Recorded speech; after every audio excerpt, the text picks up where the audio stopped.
তাও পুরো কোনো থামাথামির সীমা নেই, সবাই ঘুরতে বেরিয়ে পড়েছে। আমরাও বেরিয়েছি, একটু পরে ফিরে যাবো, যদিও তাও বেরিয়েছি। এই যে গ্যাসের লাইন চলে এসছে, দেখো কয়েকদিন আগেই করে দিয়ে গেছে এটা মিত্রাদের বাড়িতে। তাহলে এই যে পাইপিং লাইন, মিটার সমস্ত কিছু হয়ে গেছে। কবে লাইন দেবে তার ঠিক নেই। এই যে একদম নতুন এক্সপিরিয়েন্স এটা। সবার বাড়িতে বাড়িতে লাইন হয়ে গেলে তারপর দেবে। এই যে চুটকেটা বলছে, ও সব কিছু অ্যানালাইজ করছে এখানে, কবে লাইন দেবে।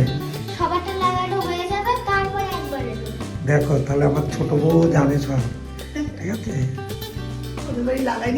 ওদের বাড়ি তোমাদেরটা হয়ে গেছে? ও টাকা দেয়নি? অফিস থেকে এসছি, দুজন পণ্ডিতি করছে, কালকে সকাল হলেই পরীক্ষা, আজকে পড়া দিচ্ছে। কিছু পারছে কিনা জানি না, পরীক্ষার রেজাল্ট বেরোলে তখন বোঝা যাবে কতটা পেরেছে আর কতটা পারেনি। নিমকি নিয়ে যাচ্ছে, রেখে দিয়ে আসতে এত কাজ করে আমার ছোট বউ, চিন্তার বাইরে। ও কিছু বলতেই তো পারছে না।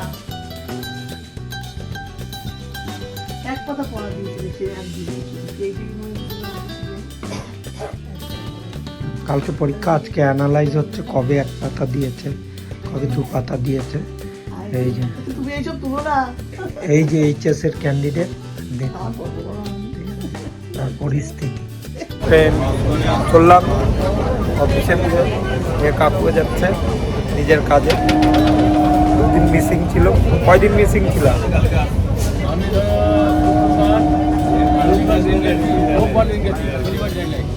ও 2-3 দিন মিসিং ছিল কাকু। আচ্ছা, এদিকে 2-3 দিন মিসিং ছিল। আজকে আবার কাকুর সাথে দেখা। চলো অফিসে যে আবার কথা হচ্ছে তোমাদের সাথে।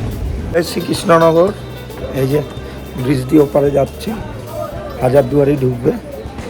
হাজারদুয়ারিটা ধরে যাব, জানোই তোমরা, ফাঁকা আছে, তেমন ভিড় নেই আজকে, কেন জানি না ভিড় নেই।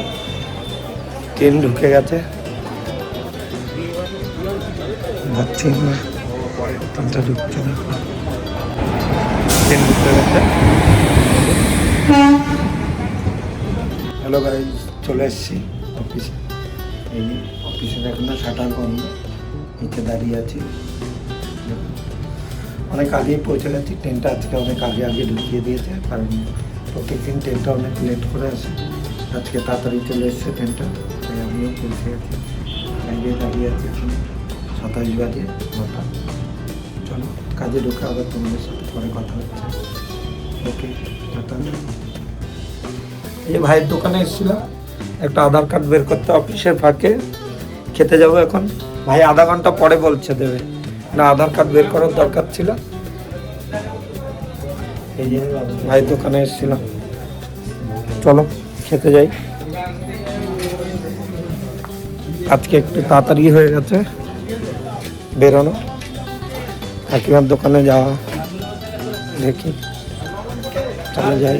খেতে গিয়ে দেখাচ্ছি তোমাদের কাকিমার দোকানে।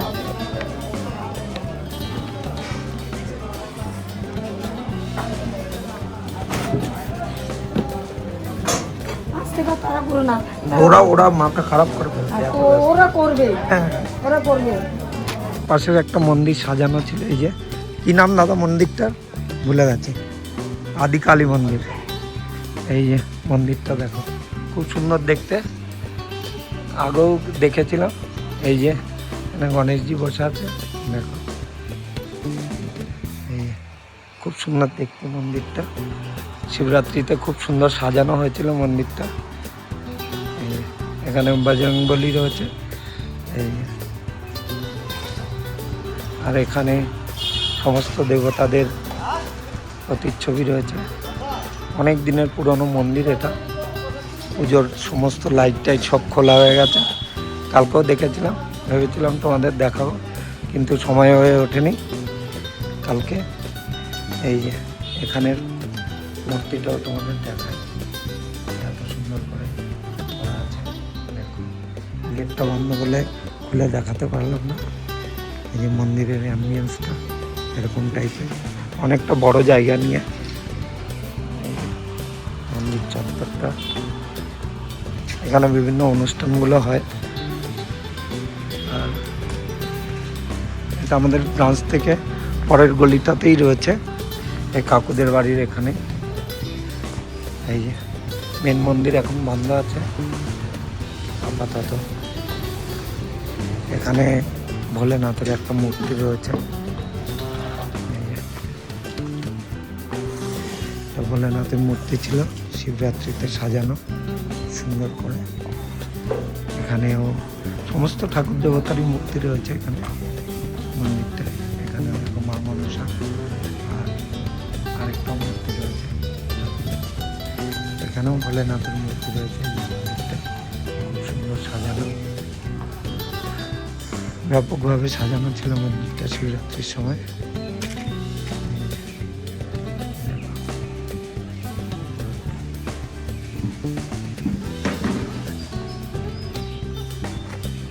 মন্দির চত্বরটা যতটাই দেখায়, এখানে এরকম শঙ্খ পড়ে আছে, এগুলো দিয়েই মানত করে লোক। অনেক শিব মূর্তি রাখা রয়েছে এখানে। এই যে নন্দী মহারাজ রয়েছে।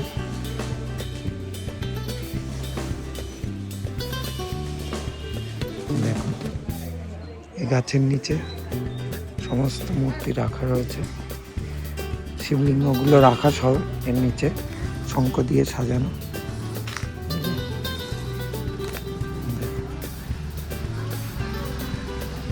সব জায়গায় গাছের ঢিল বাঁধতে দেখেছি, গাছের গোড়ায় শঙ্খ রাখা রয়েছে, হয়তো এখানে এটাই প্রচলন আছে। সামনেই নন্দী মহারাজ মন্দিরটা দেখালাম। হ্যাঁ, এই যে মেন মন্দিরের চত্বর এত সুন্দর করে সাজানো। এখানে ভোলানাথ বসে আছে।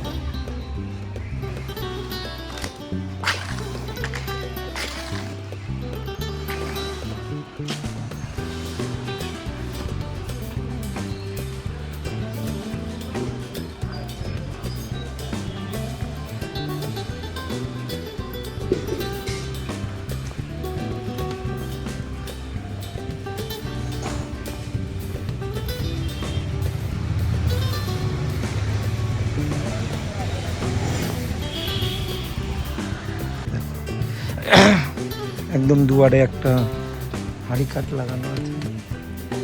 এটা অনেকটাই দেখো মন্দিরের একদম প্রাঙ্গণে লাগানো এটা। পাশাপাশি অনেকগুলো মন্দিরই রয়েছে, আর সাথে এখানে একটা গার্ডেন মতো রয়েছে। এই দেখো লক্ষ্মীনারায়ণের মূর্তি রয়েছে এখানে। এই চারিদিকে